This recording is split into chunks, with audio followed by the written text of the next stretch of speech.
Benda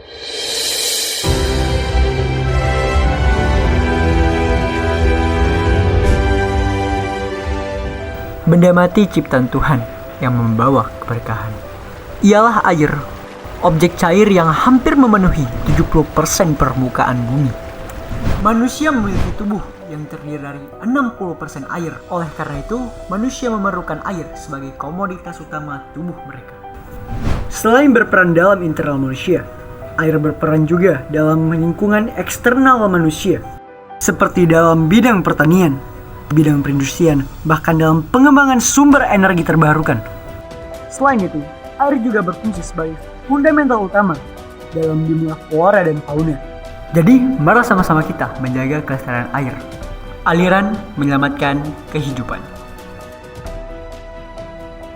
Yah, tadi guru di sekolahku bilang kalau kita itu harus menghemat air. Tapi emangnya kenapa sih ya kita harus menghemat air? Bukannya ketersediaan air di bumi itu banyak ya? Benar nak, ketersediaan air di bumi memanglah banyak. Tapi perlu kamu tahu bahwa sebanyak 97% dari seluruh air yang ada di bumi itu merupakan air laut yang tidak bisa kita konsumsi. Loh, kenapa nggak bisa dikonsumsi ya? Karena air laut itu memiliki kandungan garam yang tinggi dan bisa berbahaya jika kita konsumsi. Kalau air laut nggak bisa dikonsumsi, jadi air apa yang selama ini kita konsumsi? Air yang selama ini kita konsumsi adalah air tawar yang terdapat di sungai, danau, dan aliran air yang tidak mengandung banyak garam. Di bumi ini, air tawar hanya tersedia sebanyak 3%, di mana 2%-nya merupakan air yang mengendap sebagai gletser dan membeku di bawah laut. Jadi, kalau dihitung-hitung, dari seluruh air yang ada di bumi ini, hanya ada 1% air yang bisa kita konsumsi. Wah, dikit banget ya. Makanya nak, kita harus menghemat air agar kita bisa mencegah krisis air global di masa mendatang. Halo semuanya, di tanggal 22 Maret diperingati sebagai Hari Air Sedunia. Air merupakan sumber daya alam yang sangat penting bagi kehidupan. Bisa dilihat dari unsur bumi dengan 2/3 dari permukaan bumi adalah air. Manfaat air bagi kehidupan sangat banyak sekali. Contohnya, air dapat memenuhi kebutuhan manusia, hewan, dan tumbuhan. Tapi sekarang, banyak sekali pencemaran air dikarenakan masyarakat yang kurang peduli yang berdampak mengganggu keseimbangan ekosistem.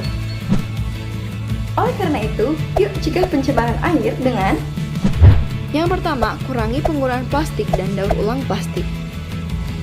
Yang kedua, hindari penggunaan pestisida dan herbisida. Yang ketiga, jangan buang sampah ke sungai. Dan yang keempat, pembuangan limbah industri diatur sehingga tidak mencemari lingkungan.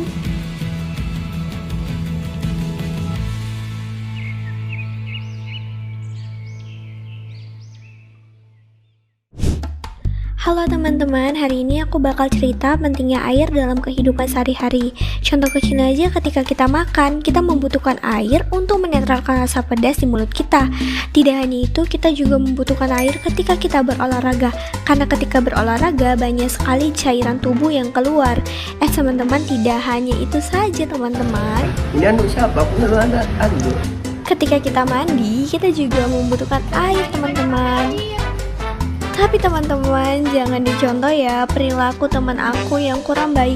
Dia menghabiskan air dan menggunakan air yang secara berlebihan. Jadinya, lihat temanku yang satu lagi ini. Dia harus mencuci ke sungai karena sudah kehabisan air. Jadi teman-teman, kedepannya kita harus menghemat air karena kita perlu air dalam kehidupan sehari-hari. Semangat jaga air teman-teman.